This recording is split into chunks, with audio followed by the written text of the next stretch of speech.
Hello and welcome back, everyone. We got ourselves a game here. Uh,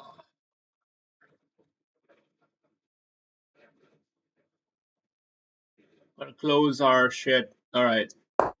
Look out for mate from Nigeria. Look out for mate. Okay, I'm gonna look out. Okay, he's playing a very early bishop b4. Um, just gonna try to not allow him to double up things for no reason, but I don't really mind it. It's just.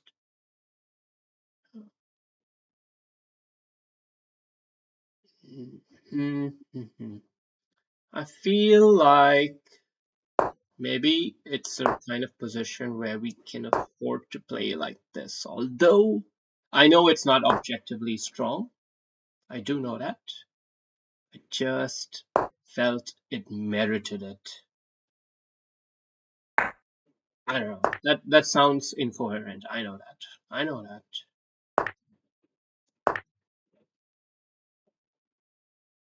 Yeah, he's got a nice queen check on us. So, and another check after.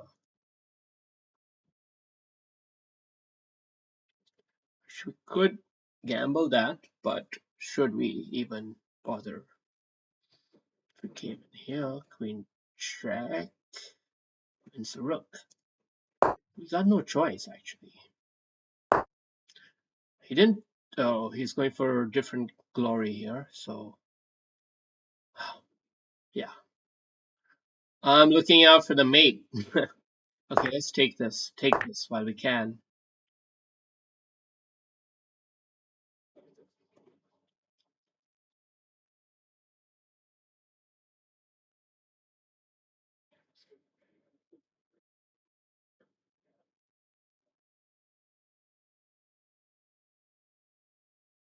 Bishop here. He can't capture with check anymore. That makes a big difference. Big difference. Now we can capture here and hide in the corner because our rook is guarding the mating square that the queen would have had in the previous combination.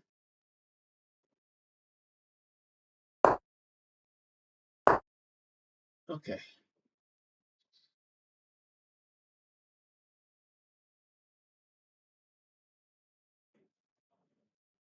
How about if we just... Oh, no. Let's be careful here. This guy's playing very quickly and very sharply. Let's be a bit careful. Look out for mate. And now we're threatening to capture a pawn potentially. But I think for the most part, I just want to consolidate this position. I think I've managed it. So I'm gonna dab in. Gonna allow him that check. I don't think it's I think it's somewhat superficial ultimately, so it will probably backfire even for him to do it. So he's got another pawn he's got to worry about.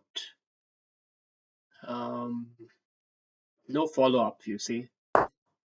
Or is this a follow-up? No, it's not much of a follow-up. Got a lot of attacking pressure on him as well. But yes, our king is vulnerable looking. So we gotta offer the trades and everything. We'll give up this pawn, but simplify the game and then try to use big center to get some momentum and should be clockwork. Should work like clockwork. But he didn't take that. He's going for more glory. And I think that's also, there's merit in that kind of strategy, that line of thinking. Yes, if the bishop goes on this angle, we might even come here, force a trade of queens almost.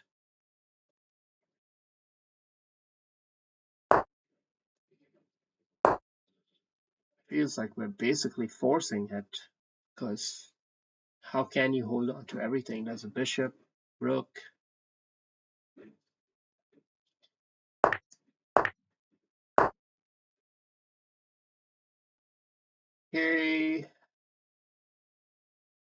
So he's still trying to attack us. We should already be starting to try to take out some of these rooks. We have a nice trick here. We have a little bit of a mating net at the back, and that's saving us the spawn.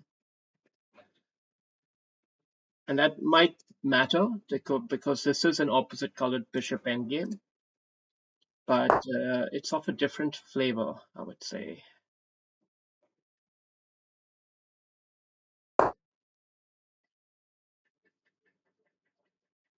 Of a different flavor because we've got these passed pawns in the middle, and that makes a big difference in the overall evaluation.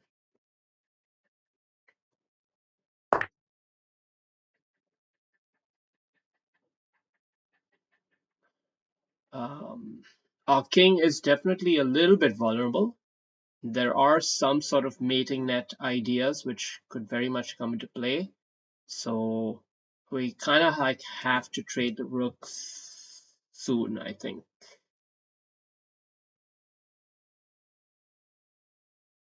Let's just put it this way. If he played this move, okay. Okay, so he's keeping pieces on the board because he knows he's got to go for a mate. Um, Fine.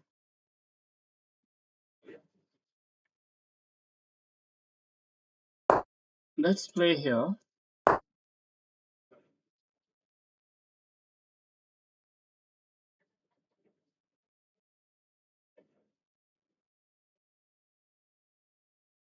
Okay, this pawn is vulnerable.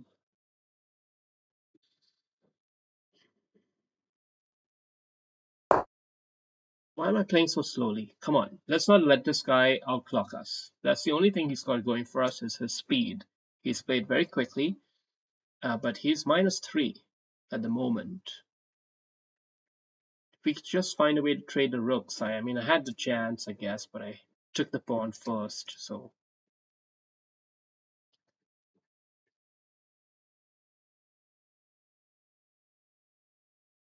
it's not easy for him to play now.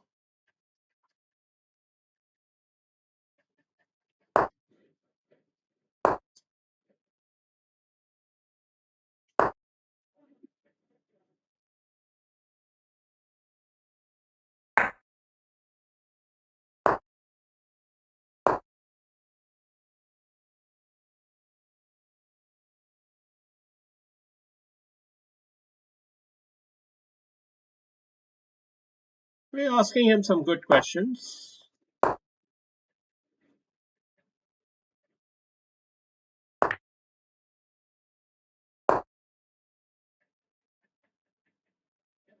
He is also going to ask questions here, I suppose. Well, let's trade something.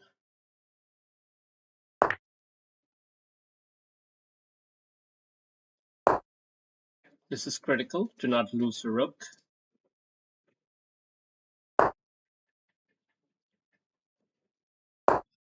Our king will nicely parry on the dark squares, sort of taking advantage of his light squared bishop. Keeping the pawns on the light squares is ironically the right kind of idea here, maybe. Although I perhaps mismanaged this segment slightly.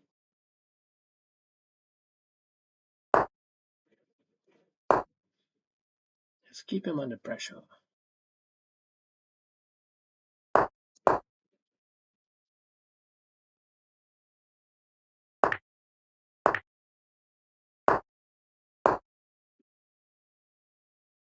Yeah.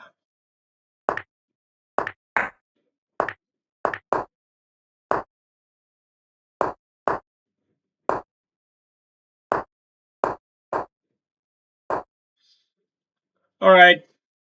I guess it was a pretty decent game. Very hostile play, understandably. But we held our own, kept our cool under pressure. He definitely had some pressure on us. But once we got a grip on the position, there was no looking back, I guess. No real blunders. This was all bad play. I knew I was making a mistake, but I didn't quite see how bad the mistake it was until the time actually came. But quite happy with this move, bishop a3. Quite happy about that one. Not too happy with this one, I guess, in retrospect. h3 is also good. That pawn grab was greedy. Yeah, it felt greedy. It felt greedy. So it's better to connect the rooks first, then see about grabbing the pawn. It was greedy. Grabbing the pawn in a way allows him to counterattack us, right? So there is a philosophical way of feeling that it might not be a right move. And that's pretty much how I play most of my chess. It's not my actual calculation, but just sort of feeling the balance of the position. Now over here, I should have definitely taken it now in the next move, but instead I took the pawn first, and that allowed him to keep the rook on the board. Anyway, it was still a lost game by a mile, so it needed a blunder for him to win. All right, good game.